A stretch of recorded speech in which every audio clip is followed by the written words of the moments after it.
Koloyim Yahweh Bahashem Yahweh Shah Bahashem Rakakwadash. That's the name of the Father, Son, and the Holy Spirit. Shalom and salutation to you brothers out here that's pushing the words of truth and sincerity.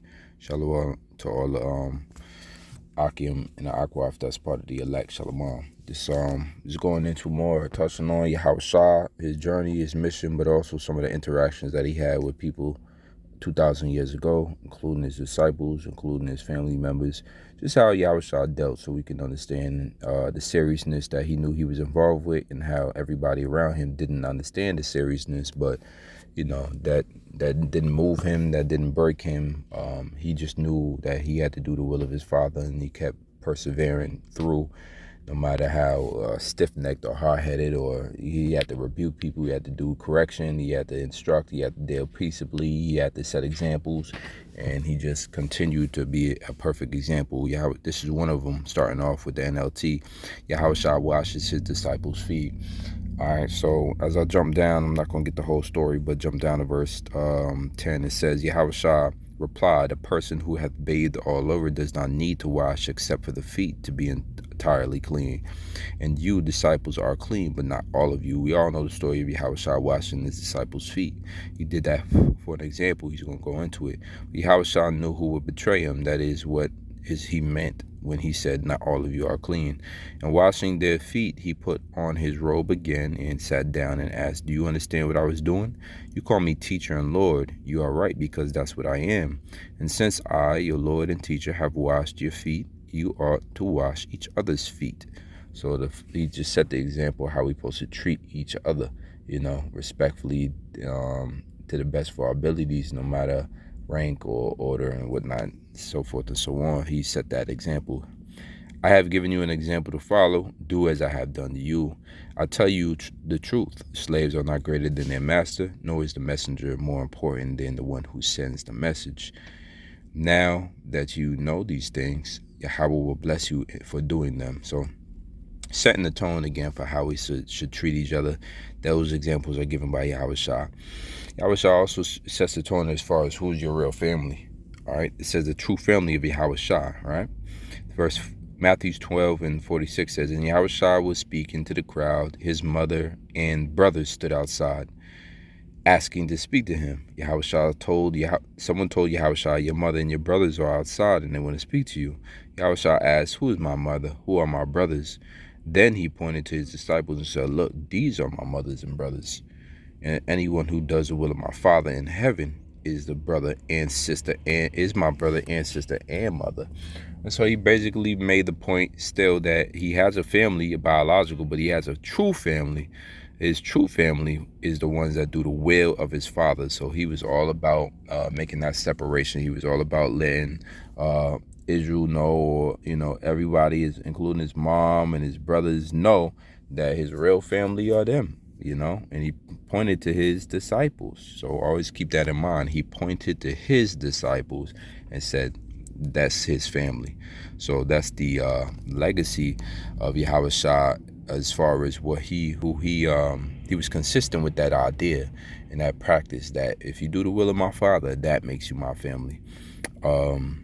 It's written again in Mark 3:31 to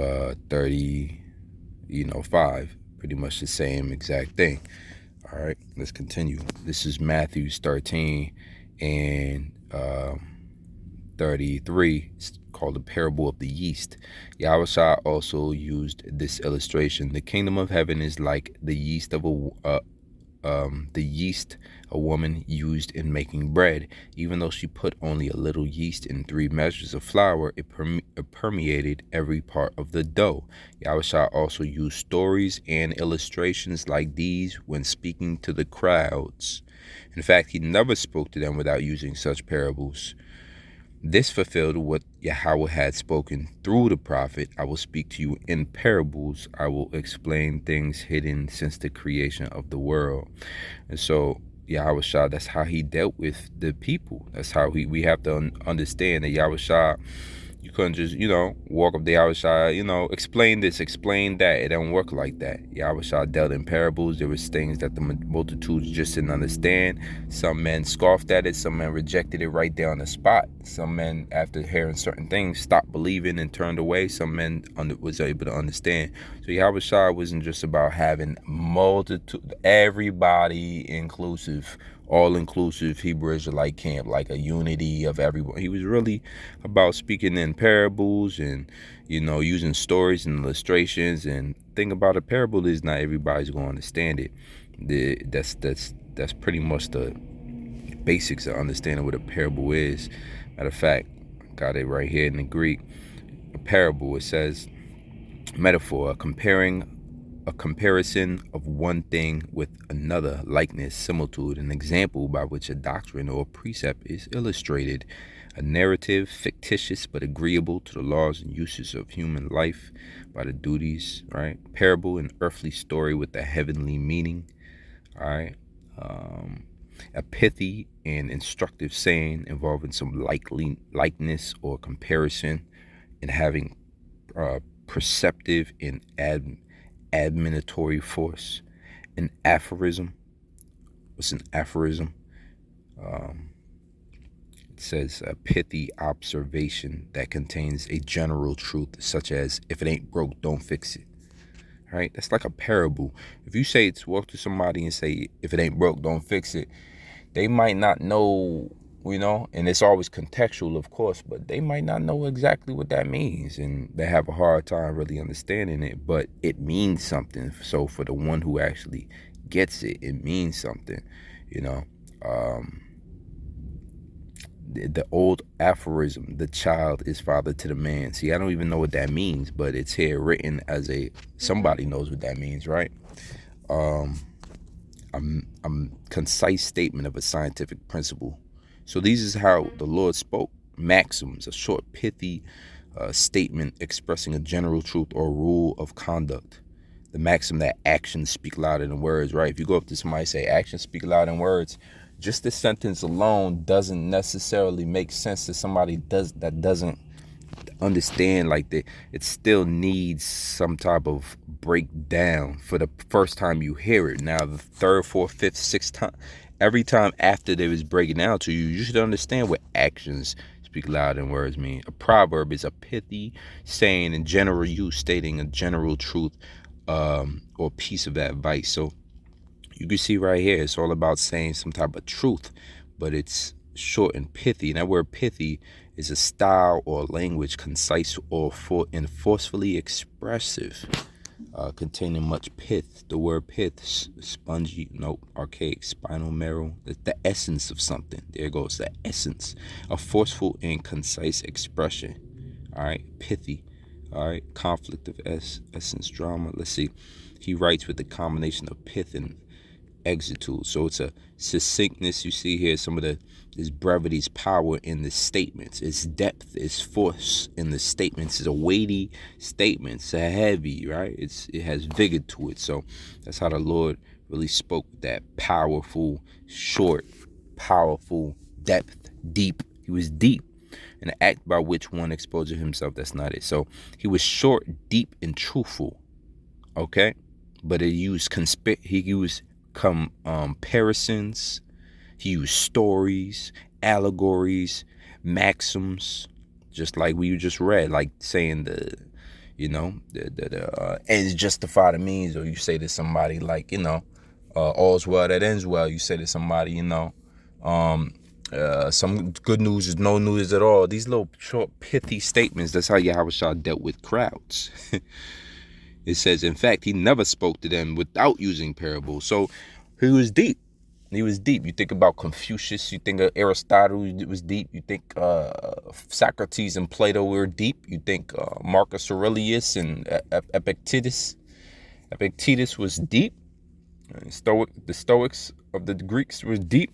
Well, Yahweh was the deepest, you understand, and everything that he said was truth. Look at how many parables he uses. Parable to wheat, parable to wheat. You could just make a whole video of Yahweh's parables. But this is Yahweh was a man that only spoke to the multitudes in parables. This is the parable of the 10 servants. It starts off in Luke 19:11. It says, the crowd was listening to everything Yahusha said.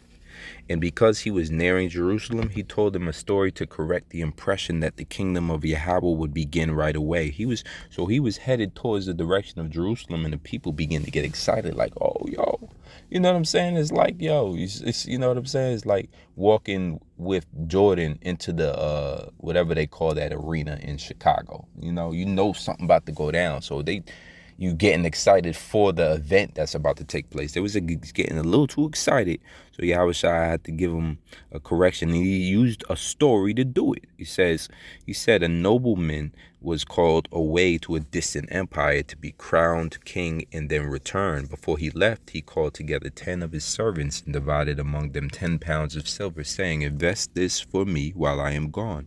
But his people hated him and sent a delegation after him to say, we do not want him to be our king.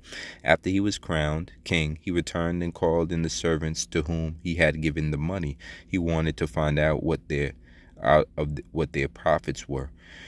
The first servant reported, master, I invested your money and made 10 times the original amount.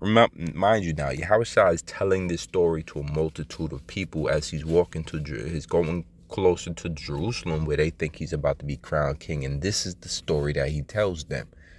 Get the setting down in your mind, right? Let the stage be set.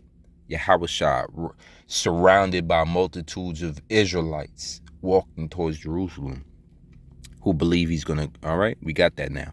It says he's telling them, the first servant reported, master, I invested your money and made 10 times the original amount. Well done, the king explained. You are a good servant. You have been faithful with the little I entrusted to you, so you will be governor of 10 cities as your reward. The next servant reported, master, I invested your money and made 5 times the original amount. Well done, the king said. You will be governor over 5 cities. But the third servant brought back only the original amount of money and said, master, I hid your money and kept it safe. I was afraid you are a hard man to deal with, taking what isn't yours and harvesting crops that you didn't plant. You wicked servant, the king roared. Your own words condemn you. If you knew that I am a hard man who takes what isn't mine and harvests crops I didn't plant, why didn't you deposit my money in the bank? At least I could have gotten some interest on it. Then turning to the others standing nearby, the king ordered, take the money from this servant and give it to the one who has 10 pounds. But master, they said, he already has 10 pounds. Yes, the king replied, and to those who use well what they are given, even more will be given. What is the pithy maxim here?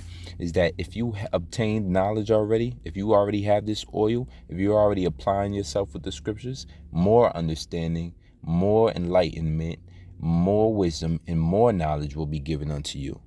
Even though you already have some, more will be added unto you.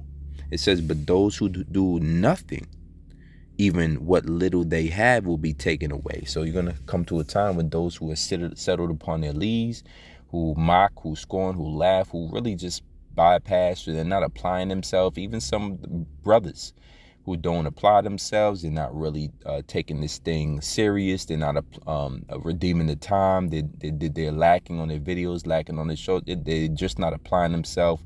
They show up, but they don't, they're not learning scriptures. They're not going into the utilizing the time that we have to search out these scriptures.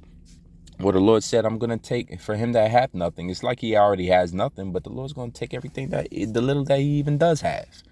He's going to take the name from you. You're not going to even remember the name.